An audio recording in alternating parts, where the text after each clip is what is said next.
జగన్ ఒక సంచలనమైనటువంటి నిర్ణయం తీసుకున్నాడు. కాకపోతే అది ఆయనకి కూడా ఇష్టం లేకపోవచ్చు. కానీ తప్పదు. పార్టీ మనుగడ కోసం ఇప్పుడు ఫైర్ బ్రాండ్‌లైనటువంటి కొంతమందిని వెనక్కి పెట్టేటటువంటి పరిస్థితి అయితే వచ్చింది. నిన్న పెద్దిరెడ్డి రామచంద్రారెడ్డి మరికొంతమంది ముఖ్య నేతలు మేము ఆ విచక్షణ కోల్పోయి పార్టీ కోసమో లేకపోతే ఇంకొక దాని కోసమో మా వ్యక్తిత్వాన్ని కోల్పోయి మాత్రం మేము ఇతరుల్ని నిందించలేము.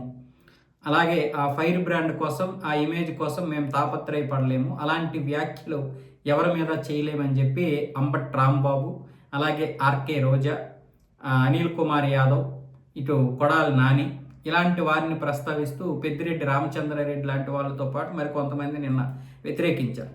ఇది కరెక్ట్ కాదు. ఇప్పటికే పార్టీ చాలా వరకు నష్టపోయింది. మొన్న ఓటమికి కారణం ఇది కూడా ఒకటి. కాబట్టి ఇలాంటి వారిని పక్కన పెట్టండి. లేదనుకుంటే ఇలాంటి వారిని మారమని చెప్పండి. ఫైర్ బ్రాండు అంటే సబ్జెక్టు మీద మాట్లాడటం.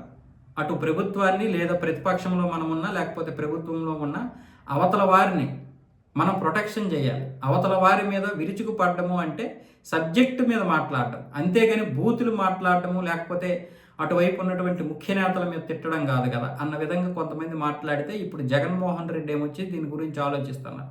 అలాగే ఆయనకి చెందినటువంటి మరికొంతమంది నేతలు కూడా మీరు ఇలాంటి వారిని పక్కన పెట్టండి, లేకపోతే ఇలాంటి వారిని తీసి పడేయండి అవసరమైతే. లేదంటే పార్టీ మనుగడ చాలా కష్టం. వచ్చే ఎన్నికల్లో ఇలాంటి నోరేసుకొని పడిపోతే మనకి కష్టము. ఇప్పటికైనా సరే అంబట్ రాంబాబులో మార్పు రాలేదన్న విధంగా నిన్న పెద్దిరెడ్డి రామచంద్రారెడ్డి డైరెక్ట్గానే మాట్లాడేశారు. నా పద్ధతి అది కాదు, నా పద్ధతి అది కాకపోయినా పార్టీ పద్ధతి అదే అని తెలిసినప్పుడు నాలాంటి వారిని ఓడిస్తారు కదా ప్రజలు. కాబట్టి ఇది ఆలోచించకుండా అని చెప్తున్నారు. కానీ జగన్మోహన్ రెడ్డి ఇది ఆలోచించాలంటే అసలు ఇలాంటి వారిని తయారు చేసింది ఆయన. పవన్ కళ్యాణ్ని తిట్టండి, చంద్రబాబు నాయుడిని తిట్టండి, బూతులు తిట్టండి అని చెప్పినటువంటి సంస్కృతికి తెరలేపిందే జగన్మోహన్ రెడ్డి కదా.